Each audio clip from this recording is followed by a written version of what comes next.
Today we're going to learn about hacking the grocery store. And what do I mean by hacking the grocery store? What I mean is that I want you to be able to spend as little time in the grocery store as possible, as little money on your groceries as possible, but to get the most bang for your buck. Be able to shop as organic as possible and with as high quality meat and seafood as possible. And we're going to learn that all today. But before I head into Costco, which I chose because it's a national chain and the products that they have are going to be pretty consistent from state to state and store to store, you really need to know and have a plan of action ahead of time. And the plan of action for a grocery store comes in the form of a grocery list. And most of you might be thinking about that 1950s grocery list that has eggs, dairy, meat, whatever, individual things on it. What I want you to do is I want you to go in with a little bit more of a rough outline. I want you to know, based off of your needs and your macronutrient ratios that are ideal for you and your calorie ranges that are ideal for you, I want you to take a look at, okay, how much food do I need? And for me, I know that based off of my size, I need to attack my protein first. And based off of my body size and body weight, I know that I need to eat about a pound of meat a day. So I need to get 7 pounds of meat while I'm in here. I know that I need to eat about 6 eggs or a couple of eggs and supplement with protein. So I'm gonna go in here, I'm gonna get enough eggs for 6 eggs per day. I also know that I need to have very convenient sources of fruits and vegetables. These are things that are really hard for some people to get into their diet. So I'm gonna go in there and I'm gonna make sure that I have enough fruits and vegetables, whether fresh or frozen, for the entire week. In addition, you want to make sure that you get enough things that are going to add flavor to the dishes that you're going to get. You want to go in, you want to get things like sauces, salsas, hot sauce, anything of that nature that's really going to spice up whatever you tend to buy. Especially if you're going to be buying more frozen vegetables and frozen foods, you really want to have something that you can easily just pour onto it and add some flavor.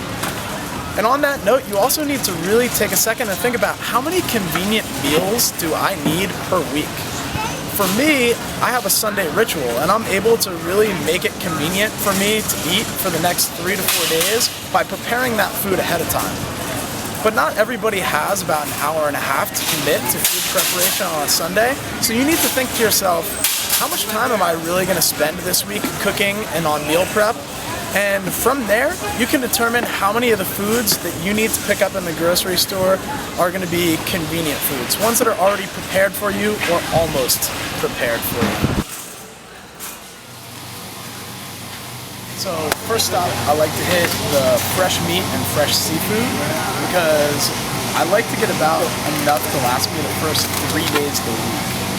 So I eat a lot more seafood than meat these days, and I noticed the first thing I see is some wild-caught sockeye salmon at $13.99 a pound, which is a deal in terms of salmon. So I'm going to get enough for about a day to a day and a half, which for me is about a pound and a half, maybe 2 pounds.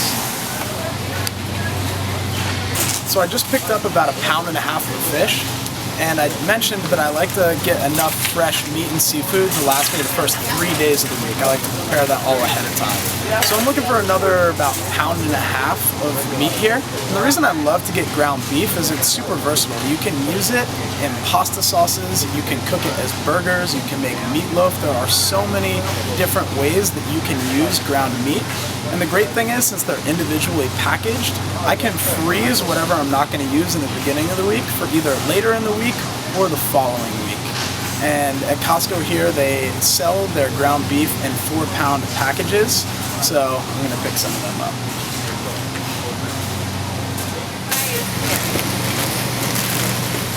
Alright, so another great option if you aren't into eating red meat is to find some organic, especially free-range chicken.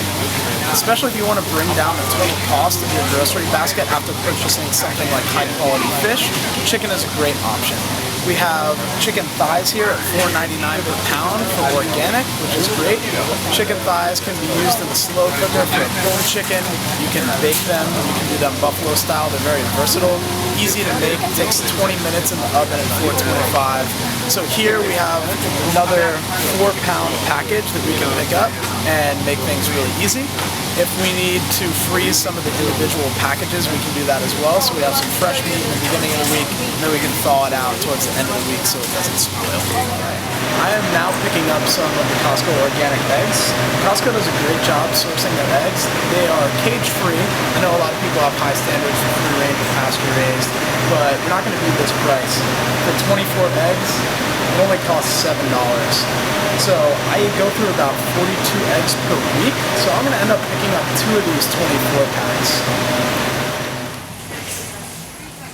We finally made it to my favorite food, butter.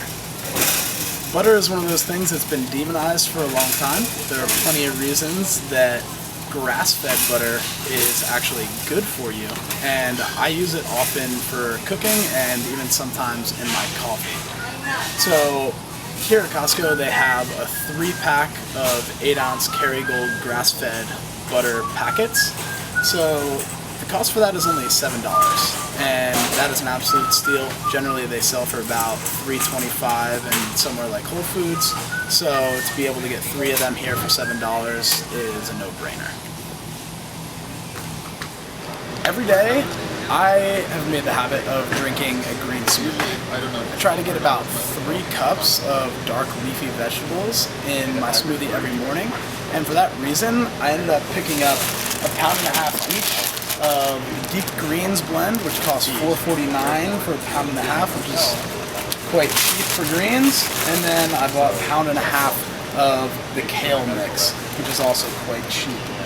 The thing is, 3 pounds in total is going to be more than I need, so I actually end up freezing a decent portion of this for use in the smoothie later. So I keep enough for the first 3 to 4 days of my week fresh, and the rest I throw in the freezer for later use.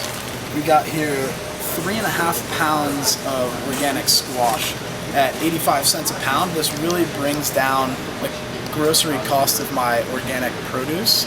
So this is something where you can throw it on the grill, you can roast it in the oven, you can chop it up and eat it with your eggs. It's very versatile and it's nice and cheap. So if you noticed, I got a lot of green vegetables going on. I like to get a lot of my colors from fruit. And actually I prefer to get a lot of fruit frozen because 1, it holds well, and 2, as I just mentioned, I like to make a lot of green smoothies, and fruit is a way to make them much more palatable. My preference in terms of frozen fruit here at Costco is their 3-pound antioxidant blend. This is enough fruit to make all of my green smoothies for the week, and it only costs $9.99, so I'm going to pick this up. If you exercise regularly, if you strength train, if you exercise at high intensity, it is absolutely integral that you get some starchy carbohydrate into your diet, especially in that post-workout period. Although the paleo community might frown upon white rice, I think that it is an incredibly easy way for you to get pure starch in that post-workout period. And for that reason, I use rice almost as a supplement. So here at Costco, we have 25 pounds of long grain rice for $8.59. This is enough rice to last me 2 months if I ate it every single day, the amount that I would need.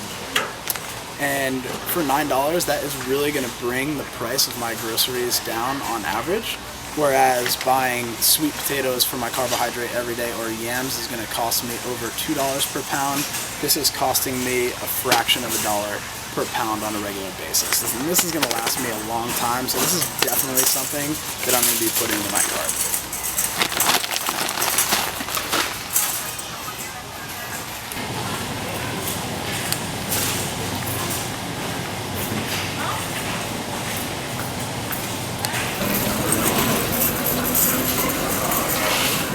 If you enjoyed this video, please share it with a friend, and please leave a comment. I'd love to hear how you have found a way to personalize hacking the grocery store and really share the tips with the rest of the community that follows these videos.